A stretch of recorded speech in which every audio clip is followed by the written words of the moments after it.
இன்னைக்கு நம்ம பார்க்க போகிறது ஜீன்ஸ் படத்துடைய கதை சுருக்கம் தான். இந்த படம் 1998 ஏப்ரல் 24 ரிலீஸ் ஆனிச்சு. படத்துடைய director Shankar and music director A R Rahman sir. இந்த படத்தில் பிரசாந்த் சார் வந்து டபுள் ஆக்ஷனில் ஆக்ட் பண்ணியிருப்பார். ஐஸ்வர்யா ராய் இருக்காங்க, லக்ஷ்மி அம்மா இருக்காங்க, நாசர் இருக்கார். இந்த படத்தில் பிரசாந்த் வந்து டபுள் ஆக்ஷனில் இருப்பார் இல்லையா. இவர் வந்துட்டு அமெரிக்கா போயிருப்பார் ஏதோ ஒரு வேலை விஷயமா, அவருடைய கம்பெனி விஷயமா. அப்போ பார்த்தீங்கன்னா ஐஸ்வர்யா ராய் வந்து அவங்களுடைய பாட்டிக்கு வந்து தலையில் ஏதோ ஆப்ரேஷன் பண்ணணும் அப்படின்னு சொல்லிட்டு அமெரிக்காவுக்கு போயிருப்பாங்க. அப்போ பார்த்தீங்கன்னா மாற்றி ஆப்ரேஷன் பண்ணி விட்ருவாங்க. லெஃப்ட் சைடு போல் ரைட் சைடு அந்த மாதிரி மாற்றி பண்ணிடுவாங்க. அதில் என்ன ஆயிடும்னா பெரிய இஷ்யூ ஆயிரும். அதில் வந்துட்டு என்ன பண்ணுறதுனே தெரியாமல் ஐஸ்வர்யா ராய் முழிக்கும்போது இவர் பிரசாந்த் தான் வந்து கொஞ்சம் வந்து அவங்களுக்கு வந்து ஹெல்ப் பண்ணுவார். அதுக்கப்புறம் பார்த்தீங்கன்னா பிரசாந்த் அண்ட் ஐஸ்வர்யா ராய் 2 பேரும் லவ் பண்ண ஆரம்பிச்சிருவாங்க. இவங்க ஃபேமிலியில் என்னென்னு பார்த்தீங்கன்னா இவர் பிரசாந்த் வந்து டபுள் ஆக்ஷனில் இருக்கார் இல்லையா, ட்வின்ஸ் பிரதராக வந்து நடிச்சிருப்பாரு. அவங்களுடைய அப்பா நாசர் அவங்களும் வந்து ட்வின்ஸ் பிரதராக பிறந்தவங்க தான். அவங்களுக்கு எதனால இதில் வந்து இவங்க லவ்வுக்குள்ளே பிரச்சனை வரும்னு பார்த்தீங்கன்னா, அவங்க 2 பேருக்கும் வந்துட்டு வேறு வேறு வீட்டில் வந்து பொண்ணு எடுத்ததுனால தான் ஃபேமிலிக்குள்ளே பிரச்சனை நிறையா வந்துச்சு. அதனால தன்னுடைய பசங்களுக்காவது ட்வின்ஸ் சிஸ்டராக பார்த்து தான் கல்யாணம் பண்ணணுன்ற மாதிரி அவர் வந்து நினச்சிட்ருப்பாரு.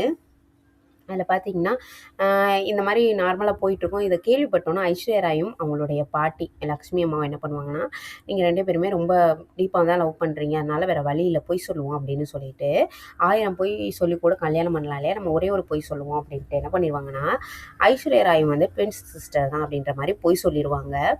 அதில் என்ன ஆயிடுன்னு பார்த்தீங்கன்னா, நிறைய இந்த கிராஃபிக்ஸ்லாம் பண்ணி டான்ஸ் ஆடும்போது கூட 2 பேரும் வந்து ஆடுற மாதிரி, ஒருத்தர் பார்க்கும்போது இன்னொருத்தர் வந்துட்டு குளிச்சுக்கிட்டு இருக்காங்கன்னு சொல்கிறது, இல்லைன்னா வெளியில் போயிட்டாங்கன்னு சொல்கிறது, அந்த மாதிரி ஐஸ்வர்யா ராய் வந்து சிங்கிளாக இருந்துக்கிட்டே டபுள் ஆக்ஷனில் வந்து நடிச்சிட்டு இருப்பாங்க.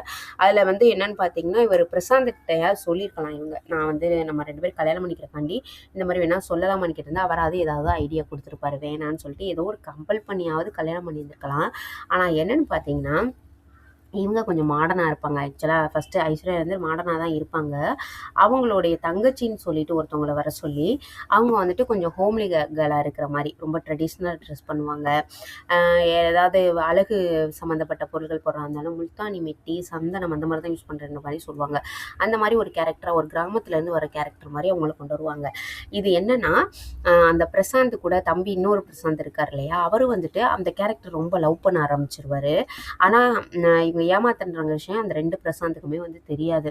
இது என்ன ஆயிடும்னு பார்த்தீங்கன்னா, ஒரு இப்படியே கொண்டு போயிட்டே இருப்பாங்க. அவங்க ஃபேமிலியும் நம்ப வைப்பாங்க. எல்லாமே போயிட்டுருக்கும். இதில் லாஸ்ட்டில் வந்துட்டு தெரிய வந்துடும் இந்த மாதிரி தான் பண்ணிக்கிட்டு இருக்காங்க அப்படின்ற விஷயம் தெரிஞ்சோன்னா பிரசாந்த் வந்து ரொம்ப வெறுக்க ஆரம்பிச்சிருவார். ஐஸ்வர்யா வந்து வெறுக்க ஆரம்பிச்சிருவார். நீ இப்படி பண்ணியிருக்கக்கூடாது, ஏன்னா என் தம்பி வந்து ரொம்ப ஆசை வச்சுட்டான். அந்த அந்த ஒரு அவங்களோட பேர் என்னமோ ஒரு லக்ஷ்மின்னு சொல்லுவாங்க. அந்த அவங்கள வந்துட்டு என் தம்பி வந்து ரொம்பவே லவ் பண்ண ஆரம்பிச்சிட்டான், நீ ஏன் இப்படி பண்ண அப்படின்ற மாதிரி அவர் ரொம்ப வெறுக்க ஆரம்பிச்சிருவார்.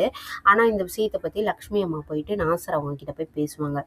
அதாவது ட்வின்ஸை தான் கல்யாணம் பண்ணாதான் பிரச்சனை இல்லாமல் இருக்குன்றது இல்லை, வரவங்க வந்து நல்லா பார்த்துக்கிட்டாலே அந்த ஃபேமிலியில் வந்து பிரச்சனை இல்லாமல் இருக்கும். அதனால் நீங்கள் எப்போயோ நடந்த விஷயத்த இப்போ வச்சுக்கிட்டு இப்படி இருந்தால் தான் குடும்பம் வந்து நல்லா இருக்கும்னு நீங்களாக ஒரு கதையை வந்து க்ரியேட் பண்ணிகிட்டு இருக்கீங்க. இது வந்து ரொம்ப தப்பு. அவங்க 2 பேரும் ஆசைப்பட்டு கல்யாணம் பண்ண நினைக்கும் போது நீங்கள் எப்படி பண்ணுறீங்கன்ற மாதிரி அவருக்கு சொல்லி புரிய வச்சு அதுக்கப்புறமா 2 பேருக்கும் ஓகே கல்யாணம் பண்ணலான்னு சொல்லிட்டு முடிவு பண்ணுவாங்க. அதுதான் இந்த படம்.